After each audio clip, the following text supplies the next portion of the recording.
بسم اللہ الرحمن الرحیم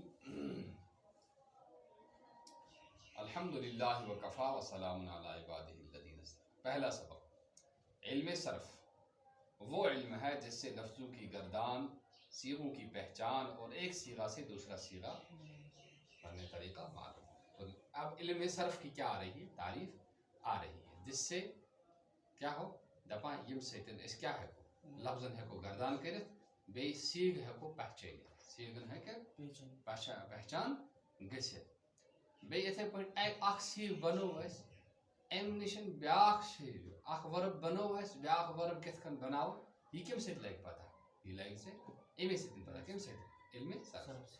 فائدہ اس علم کا یہ ہے کہ اس سے الفاظ کو صحیح پڑھنا آ جاتا ہے۔ امک فائدہ تھی چھ انسان یم ساتھ صرف پڑھا پتہ عربی الفاظ صحیح پہ ہکان لکھت تھی، تو عربی اس سے بھی کیا الفاظ صحیح پڑھنا اور لکھنا آدمی پاتا۔ چند ضروری اصطلاحات: ضمہ مانے پیش، فتح مانے زبر، کسرہ مانے زیر۔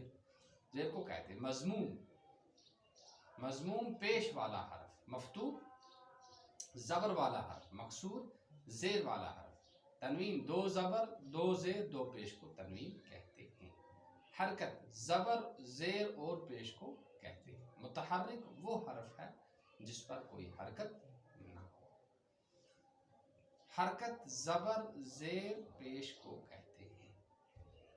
بس متحرک وہ حرف ہے جس پر متحرک وہ حرف ہے جس پر کوئی حرکت حرکت ہو، اس پر کوئی حرکت ہو۔ سکون اور جزم حرکت نہ ہونے کو کہتے ہیں۔ جہاں حرکت نہ ہو تو کیا کہتے ہیں؟ سکون کہتے ہیں یا جزم کہتے ہیں۔ ساکن وہ حرف ہے جس پر کوئی حرکت نہ ہو۔ تشدید ایک جنس کے دو حرفوں کو ایک لکھنا اور دو پڑھنا، جیسے ربن کی با اور حرف مشدد کی علامت کو بھی کہتے ہیں۔ مشدد تشدید والا حرف جیسے ربن